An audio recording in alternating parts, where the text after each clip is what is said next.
Good afternoon. This is Reggie Brooks, 1992 All American Notre Dame football monogram winner, 93 alumni.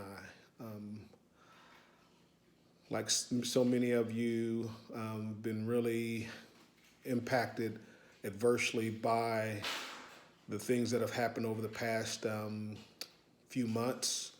And I wanted to kind of share some of my struggles and aggravation and frustration, and just where I'm at. Um, from Tulsa, Oklahoma originally, home of the 1921 race riots, and also Black Wall Street. And I think it's important to give you some context about myself and where I'm from, because at the end of the day, that's each of us. We're individuals, we're people, um, we're human beings, and we all come from somewhere, and those things impact and shape who we are. And I also want to make a point that I don't speak for every black person. I'm speaking for myself. But I do speak as a black man in the United States of America and the struggles and the pain that comes with being black in America.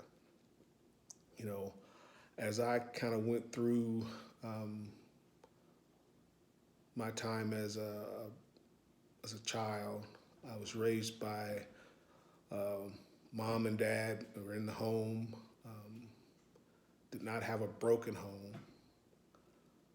I was raised to be respectful, caring, and supportive. But I was also raised to be conscious and to some degree fearful with my encounters with law enforcement. And that really came to a head the year of my senior year, heading into uh, coming to Notre Dame. Um, I was stopped. Well, I wasn't stopped. A friend of mine was stopped. We were in a car, um, not given a reason why we were stopped, um, but stopped nonetheless. I had outstanding warrant for a traffic ticket, and whether it was jokingly or not, the officers had us in the back of the car and making statements like, I don't want to do the paperwork. Why don't we just take him out in the woods and get rid of him? And I again, whether it's you know banter or real, it felt real to me, and it was terrifying. And you learn early how to speak as a black man to law enforcement or a black person, period. And it was a harrowing experience, but one that I will never forget, because one of the only reasons why, again, that they didn't proceed is, you know, in that same conversation, they see that, read in the paper where had committed and signed to go to the University of Notre Dame, and the whole dynamic changed. So in some regards, Notre Dame may have saved my life. But in saying that, it also speaks to the struggles that we have as black Americans in this country, and the struggles we have every day, and the hurt and the pain and the frustration that comes with, you know, living black while in America. And I want to take this time to speak to um, not only black monogram winners, but our white monogram winners as well. I've had several people reach out to me and offer their support and encouragement, and I am grateful for that. And that's coworkers and former teammates, both black and white. And the one question that continues, a few questions continue to crop up, and with particularly white teammates and white coworkers, is what can I do? I don't know what to say. And that's okay, because in all honesty, I don't always know what to say.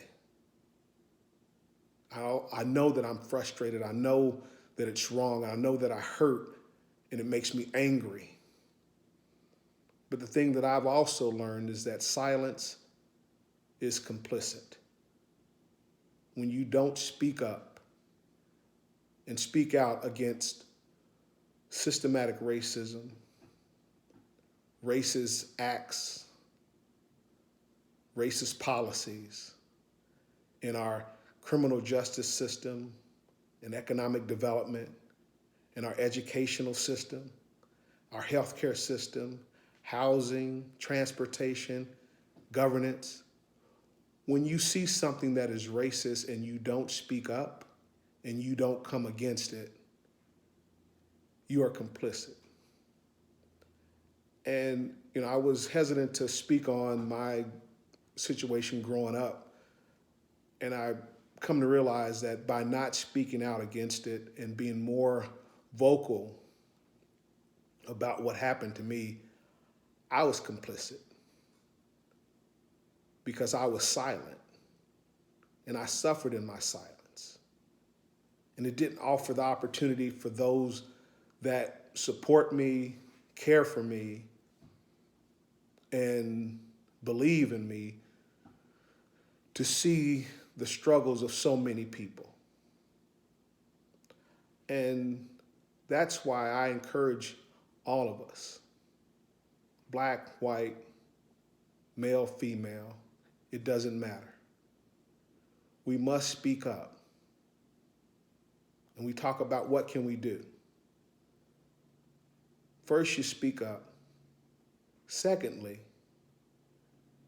figure out how you can be a part of the change, the systematic change,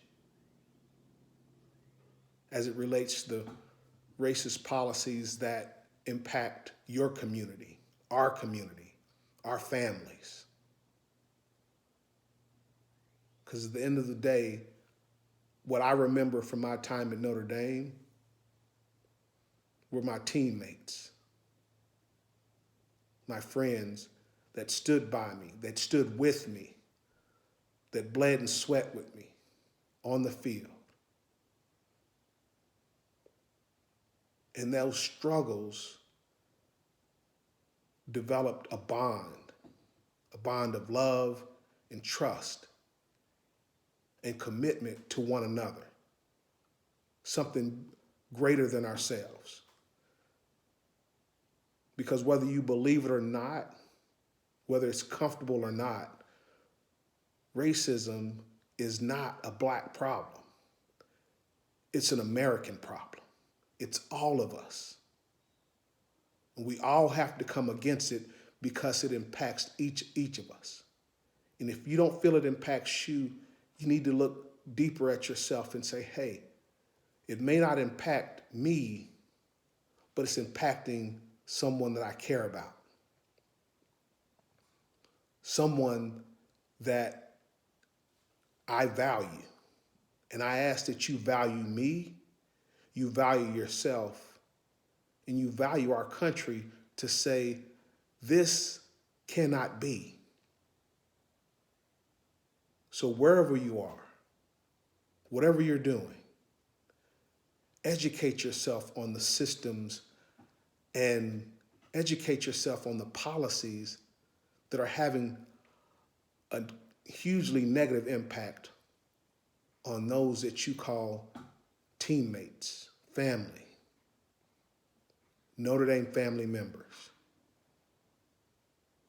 And I'll leave you with this, something that Notre Dame talks about. What would you fight for?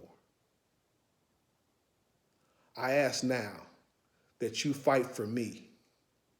You fight for those that struggle. You fight against the systematic racism that impacts all of us. Thank you, and go Irish.